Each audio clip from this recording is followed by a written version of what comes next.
Quelques mots sur les thématiques de l'Axe, qui s'organisent autour de 3 thématiques, on va dire, qui vont être présentées là dans quelques instants, à savoir, et c'est moi qui vais commencer avec Delphine, l'immigration et le cosmopolitisme urbain, le numérique dans la ville avec les approches par le bas, ce sera Marie ensuite, et puis Amandine et Marianne sur les questions de gouvernementalité, de normes de gestion des espaces publics, etc. Mais l'axe 1 intègre aussi d'autres thématiques qui ont été plus récemment explorées, en particulier, dans un contexte très particulier, où le terrain s'est refermé ces derniers mois, donc juste peu de temps après le lancement du GRIP.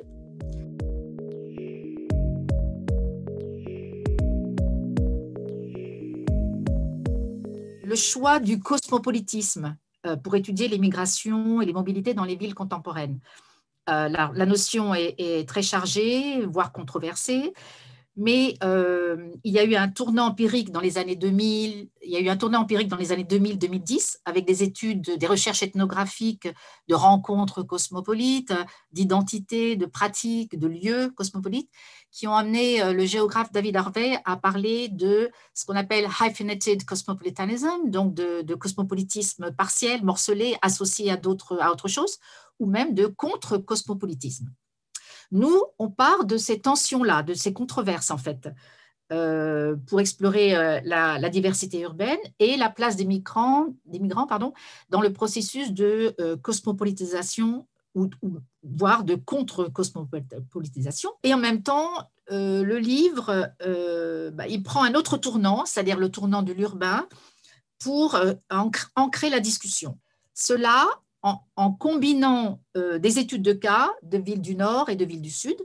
Donc, les contributions de ce livre, elles tentent d'apporter de nouvelles perspectives de réflexion sur les notions utilisées par à la fois les études urbaines et à la fois les études sur l'immigration et mobilité.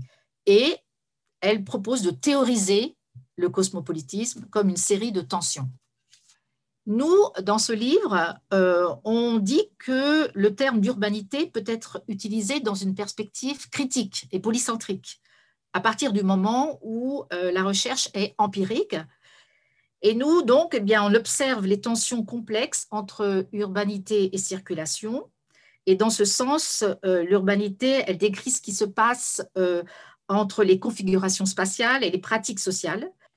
Troisième et dernier point, plutôt que de regarder les villes comme plus ou moins cosmopolites, on contextualise le cosmopolitisme comme urbanité dans le temps et dans l'espace. En résumé, l'urbanité, on pense qu'elle peut être théorisée, pas seulement située géographiquement et historiquement, mais aussi comme une expérience, un moment où les différences sont transcendées et en tant que telle, l'urbanité, elle nous invite à observer des moments de vie quotidienne.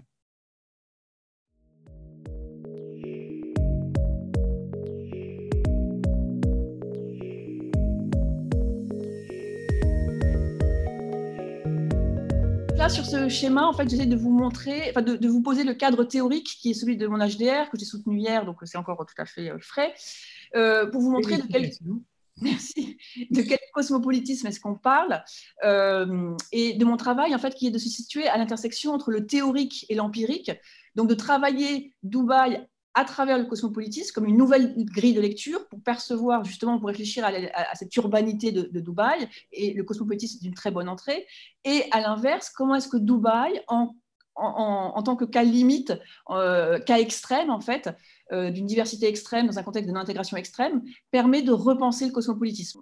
Ce que j'essaie de montrer avec cette étude du cosmopolitisme à Dubaï, c'est aussi une double dimension de ce cosmopolitisme à Dubaï. Un aspect qui serait plus Dubaï comme ville globale et comment le cosmopolitisme peut s'entendre au sens de ancré dans une mondialisation très, très particulière, très poussée, et où la consommation joue un rôle très important. Ça, c'est un premier volet. Et le deuxième volet, c'est Dubaï comme ville-monde. Alors là, dans un sens un petit peu différent, dans le sens, par exemple, tel qu'il a été théorisé par Jean-Marc Bess, qui serait une ville qui donnerait à voir le spectacle du monde, qui donnerait à voir une sorte de réduction, de concentré du monde. Et Dubaï, c'est exactement ça aussi, hein, cette volonté de se présenter comme une ville-monde. À travers un exemple, j'aurais voulu donc, vous montrer à travers donc, un lieu particulier qui est pour moi un bon révélateur de ce cosmopolitisme ordinaire à Dubaï. Donc Global Village, déjà rien que le nom hein, nous dit son désir de mondialité. Et en fait, qu'est-ce que c'est Global Village? C'est une sorte de mixte entre un parc de loisirs, une expo universelle, parce que comme vous le voyez sur l'image, vous avez en fait des pavillons par nation ou grande région, et c'est aussi un mix aussi avec un mall, puisque dans chacun de ces pavillons, vous êtes censé pouvoir acheter des produits de la région et donc faire en sorte un mini tour du monde à l'intérieur de ces pavillons. Beaucoup de lieux à Dubaï sont extrêmement chers. Là, c'est relativement accessible, ce qui fait que c'est fréquenté par, on va dire, des classes moyennes. Alors évidemment, il y a assez peu d'Occidentaux, mais quand moi j'ai fait des enquêtes sur les Égyptiens, Global Village, c'est un lieu qu'ils aimaient beaucoup, où ils y allaient en famille.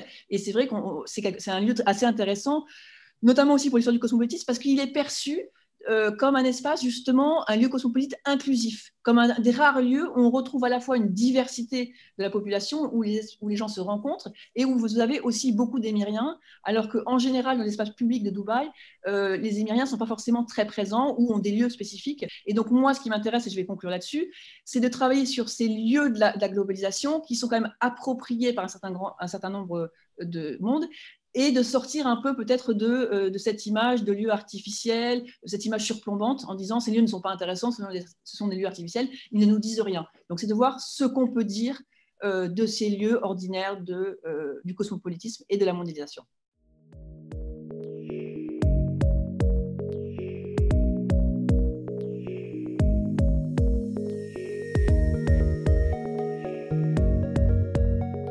Les villes asiatiques sont devenues aujourd'hui des emblèmes de la mondialisation, des emblèmes de la métropolisation, mais dans une très très grande majorité des études, on étudie leur métropolisation par les formes les plus iconiques, les plus extraordinaires, les centres d'affaires, les malls, les nouveaux quartiers, etc. Et donc l'objectif de ce livre était d'appréhender la métropolisation de ces villes asiatiques par leurs quartiers anciens, d'où l'usage de vernacular, et par leurs quartiers ordinaires, que sont les quartiers de ruelles qui, dans la grande majorité des métropoles asiatiques, constituent encore une part très prépondérante des villes. Donc l'idée, c'était de documenter ces ruelles, non pas comme des formes anciennes, historiques, qui seraient uniquement des lieux de patrimonisation, mais de montrer combien elles continuent d'évoluer et d'être des supports de métropolisation. Donc à la fois documenter ces quartiers, mais aussi, sur le plan théorique, d'apporter des choses à l'étude des villes globales à partir justement d'approches par le bas, par les pratiques citadines et par les transformations, j'ai envie de dire, en profondeur, en fait, dans la densité, dans le cœur des tissus urbains, et venir ainsi compléter toute la littérature en pleine expansion sur les méga-cités asiatiques. Donc l'ouvrage est regroupé autour de 4 grands thèmes. Les ruelles comme palimpseste, effectivement, l'intérêt aussi des ruelles, c'est que ce sont des formes anciennes qui ont beaucoup évolué. Donc l'idée, c'est de montrer leur évolution dans le temps pour arriver jusqu'à aujourd'hui où elles continuent d'évoluer. Le deuxième axe rappelle que les ruelles sont avant tout des lieux appropriés, multifonctionnels. Ça, c'est vraiment un point intéressant quand on les prend en tant qu'espace public. C'est des lieux avec une polyvalence spatiale extrêmement intéressante. Ce sont des lieux de commerce, des lieux de sociabilité, des lieux avec des pratiques rituelles, des pratiques domestiques. Un des axes concerne plus des approches politiques. Les ruelles peuvent être des lieux de contestation, comme c'est des lieux limités en surface. Il y a aussi des tensions entre les usages, et donc c'est des lieux qui se politisent. Et le dernier axe qui couvre en fait la problématique globale de l'ouvrage, c'est que sont en train de devenir ces ruelles asiatiques, avec un intérêt qui, je pense, est important de rappeler au moment où on lance le GRIP et notre axe citadinité globale, c'est que les mêmes causes n'ont pas partout les mêmes effets et que nos ruelles asiatiques ont des devenirs et des trajectoires très diverses aujourd'hui à l'heure de la globalisation. Donc, dans l'ouvrage, on a 8 villes asiatiques dont on étudie le devenir des ruelles. Les modèles métropolitains asiatiques ne viennent absolument pas au départ de villes du Nord, les circulations ne vont pas dans un sens, et souvent les modèles dits du Nord au départ sont réadaptés en Asie par l'intermédiaire de métropoles asiatiques. On a réuni des gens qui vraiment travaillent sur les ruelles aujourd'hui, avec vraiment l'idée qu'il fallait les travailler par l'ethnographie et de combiner donc ces données ethnographiques sur les quartiers de ruelles aujourd'hui avec l'approche théorique de la ville globale par le bas ou par les envers, pour montrer aussi les effets paradoxaux, divers de la globalisation, pour reprendre le mot du GRIP, mais de sa déclinaison pour les villes en métropolisation.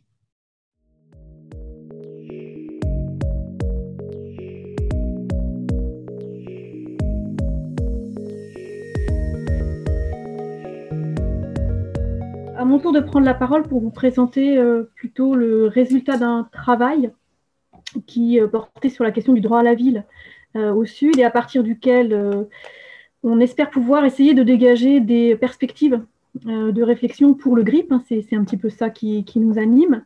Donc on s'est centré sur l'Amérique latine et l'Afrique. On a étudié 8 villes, on a réuni un groupe d'une quinzaine de personnes, de chercheurs, essentiellement géographes, mais aussi historiens et sociologues, pour discuter de cette diffusion de la notion de droit à la ville et de son appropriation au Sud. Alors, on s'est saisi de cette notion de droit à la ville dans un contexte de renaissance des travaux sur cette notion à partir des années 2000. Le droit à la ville, c'est une notion qui a commencé à monter très fortement dans les études urbaines, essentiellement sous l'impulsion des études urbaines radicales du Nord.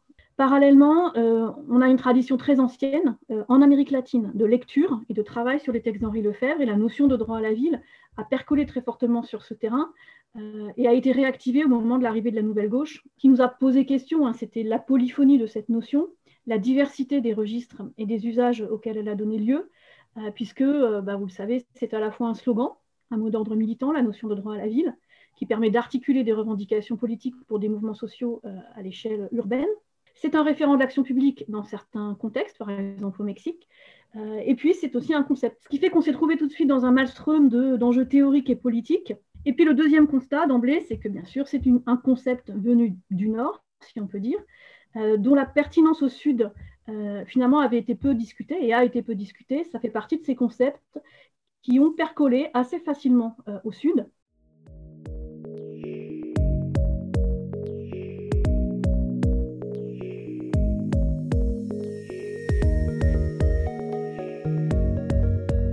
Nous avons ouvert 2 pistes en fait, de travail à partir des contributions rassemblées dans cet ouvrage. D'une part, l'idée, donc la première piste, c'est de donner la parole en fait, aux chercheurs qui travaillent sur les villes du Sud. Donc en tout cas, cette première piste, c'est donc sans prescription normative, poser la question des modes d'appropriation et des déclinaisons de la notion de droit à la ville au regard des enjeux sociopolitiques considérés comme cruciaux dans les villes étudiées par les chercheurs en question.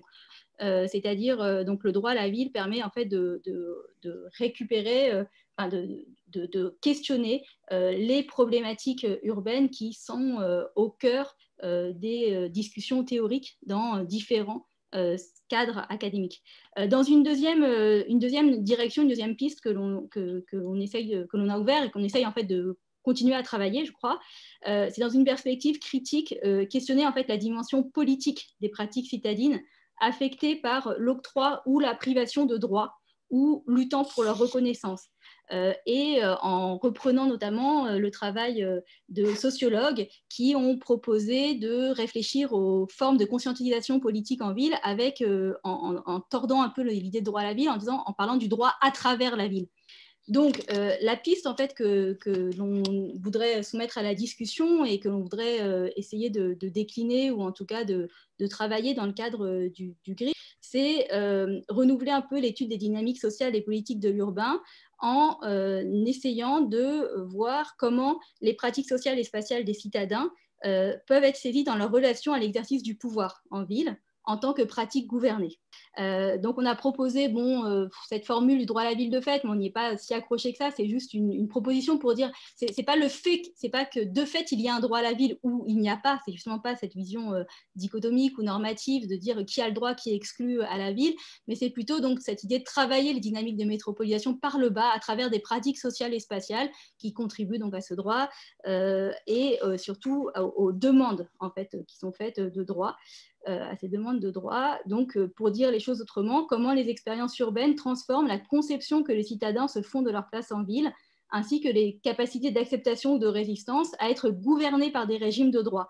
Et il nous semble que cette question est très prégnante dans les Suds, elle n'est pas propre au Sud, mais elle est en tout cas assez visible, et il nous semble très intéressant d'ouvrir cette discussion, bien sûr, à des villes du Nord. On ne cherche pas du tout à s'enfermer dans une spécificité Sud.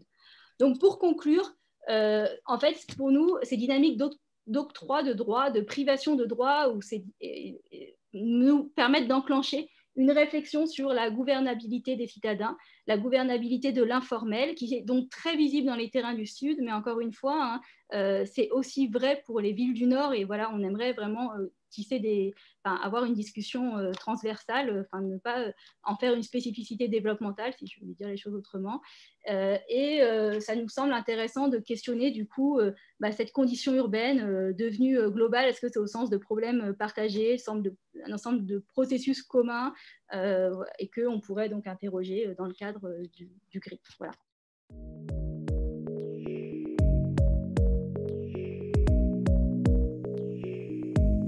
On n'a pas eu de perspective post-coloniale et en lien avec des problématiques culturelles. C'est sûr que c'est un angle qui pourrait être développé, parce que en plus, en termes de politique publique et puis même de relations à l'État, je pense que c'est un axe qui serait intéressant, mais on n'a pas rencontré, on a fait avec ce qui était arrivé, et on n'a pas eu ce type de proposition, à ma connaissance. Même lors de l'appel à communication, je crois qu'on n'a pas trop dialogué avec ce type d'approche.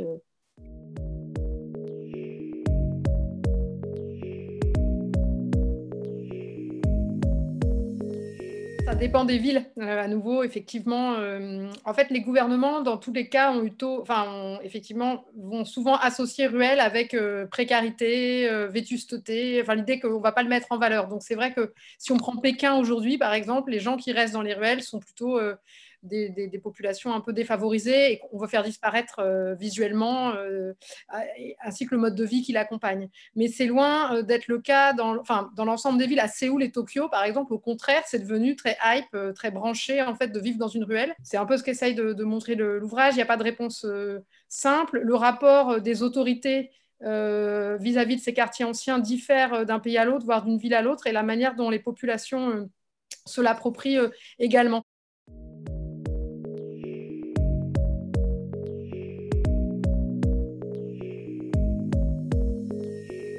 Construire l'image de Dubaï comme ville cosmopolite, c'est aussi pour fabriquer un produit, une marque Dubaï, et donc ça rentre dans un marketing urbain. Donc effectivement, tout ça est le fruit d'une stratégie qu'on peut en gros dater des années 2000, et en fait tout simplement c'est le fruit de la stratégie de diversification économique post-pétrolière.